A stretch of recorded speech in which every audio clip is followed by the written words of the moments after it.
El presidente de la República, Andrés Manuel López Obrador, declaró que la Policía Federal no se encuentra a la altura de lo que una institución debe representar, y en lugar de poner el ejemplo, se rebelan.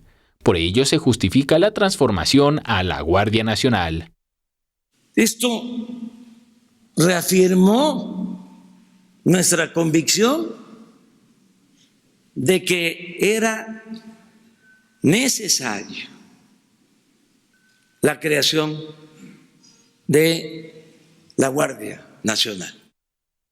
Así lo indicó durante el Consejo Nacional de Seguridad y Protección Civil, después de que el titular de la Comisión Nacional de Derechos Humanos, Luis Raúl González Pérez, solicitara respeto por los derechos de los policías y transparencia en los protocolos de actuación de la recién creada Guardia Nacional. Es prioritario establecer y poner en práctica los protocolos de actuación y los mecanismos de coordinación entre la Guardia Nacional, las demás autoridades o instancias federales con las que colabore, así como con las administraciones locales y municipales.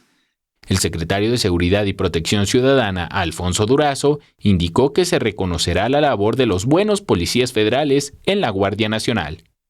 Que todos los buenos elementos de la Policía Federal encontrarán cabida en la Guardia Nacional o en las diversas opciones laborales que les hemos presentado, respetando plenamente sus derechos laborales.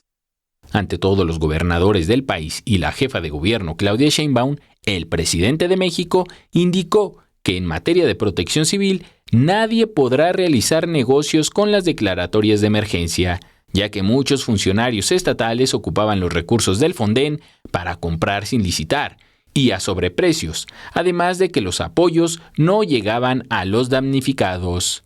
Enrique Muñiz, 21 Noticias.